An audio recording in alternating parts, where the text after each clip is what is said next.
ఈరోజు వచ్చేసి ఫ్రిడ్జ్ అయితే క్లీన్ చేస్తున్నానండి. చాలా రోజులు అయిపోయింది ఫ్రిడ్జ్ క్లీన్ చేయక.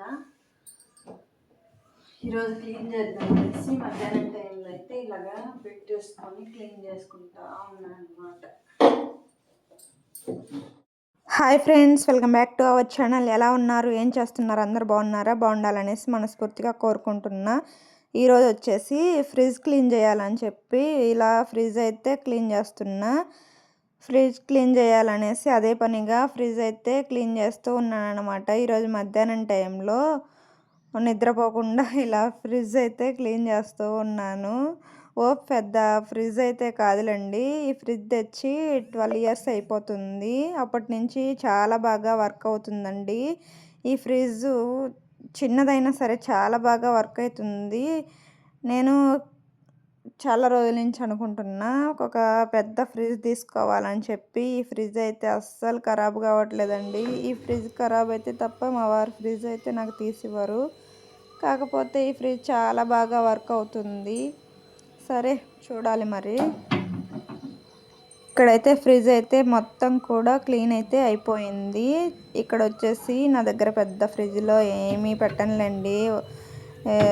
దోశ బ్యాటరు, అలాగే కారము, అలాంటివి కొంచెం కొంచెము అలా పెట్టేసుకుంటా ఉంటానన్నమాట. ఇక్కడ ఫ్రిడ్జ్ కవర్ కూడా వాష్ చేసి ఇలా ఆరేసాను. ఆ తర్వాత బట్టలు కూడా ఇప్పుడే బట్టలు అయితే వాష్ చేసి చాలా బట్టలు ఉన్నాయండి. ఏంటంటే రోజు వాడే బట్టలు, ఇంకా బెడ్షీట్లు, టవల్స్ అన్నీ కూడా క్లీన్ చేశాను. ఎందుకంటే ఈరోజు గురువారం కదా, రేపు ఫ్రైడే పూజ చేసుకుంటాను కాబట్టి గురువారం అయితే మొత్తం క్లీన్ చేసి పెట్టేసుకుంటాను. రేపైతే పూజ కదా, ఆ రోజు అయితే నేను బట్టలు అయితే వాష్ చేయను అనమాట. అందుకని చెప్పి ముందు రోజే వాష్ చేసి పెట్టేసుకుంటా. ఇంకా ఇప్పుడు వచ్చేసి గిన్నెలు అయితే క్లీన్ చేయాలి. ఇప్పుడే మా పిల్లలు అయితే వచ్చారు. వాళ్ళ లంచ్ బాక్స్లు అన్నీ కలిపి ఇప్పుడైతే గిన్నెలు క్లీన్ చేసి పెట్టేసుకోవాలన్నమాట. ఎందుకు నాన్న నవ్వుతున్నావు? నవ్వు వస్తుందా? డ్రెస్ చేంజ్ చేసావా? అక్క చేయలేదా? చేయడానికి వెళ్ళిందా? వెళ్ళిందిలే, చూసా నేను.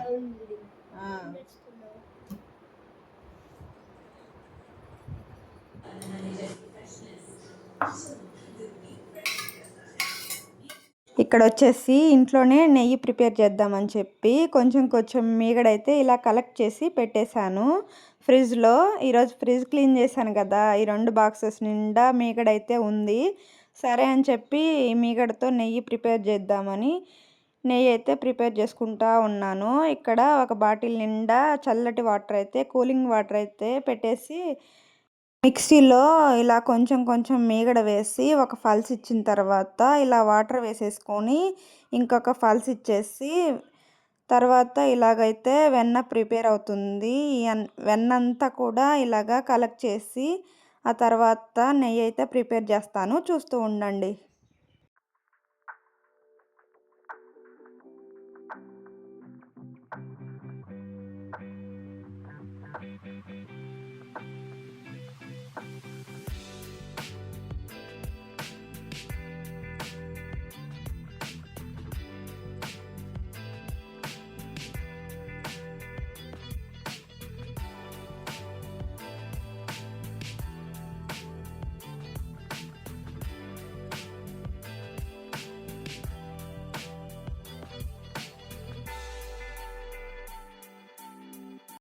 ఇలా వెన్నంతా కూడా ఇలా కలెక్ట్ చేసి వాటర్తో శుభ్రంగా వాష్ చేసుకోవాలి. ఒక 4-5 టైమ్స్ అయితే వెన్న మొత్తాన్ని చల్లటి వాటర్ వేసి, లేదంటే నార్మల్ వాటర్ అయినా సరిపోతాయి, నీట్గా క్లీన్ చేసి పెట్టేసుకోవాలి.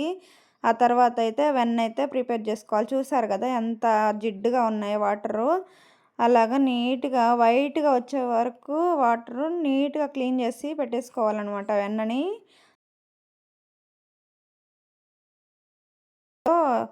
వెన్న అయితే ప్రిపేర్ చేసుకోవాలన్నమాట. వెన్న ప్రిపేర్ చేసుకొని చాలా వరకు వచ్చే ఉంటుంది. కాకపోతే రాని వాళ్ళైతే ఇలా చూసి ప్రిపేర్ చేసుకోండి మీ ఇంట్లో కూడా.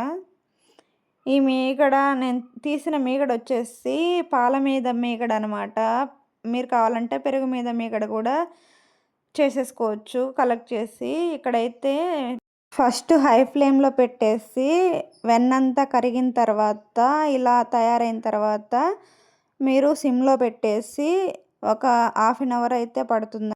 సిమ్లో పెట్టి వదిలేసామంటే హాఫ్ అన్ అవర్ అయితే పడుతుంది. ఒక గరిట వేసి వదిలేసామంటే సరిపోతుందన్నమాట.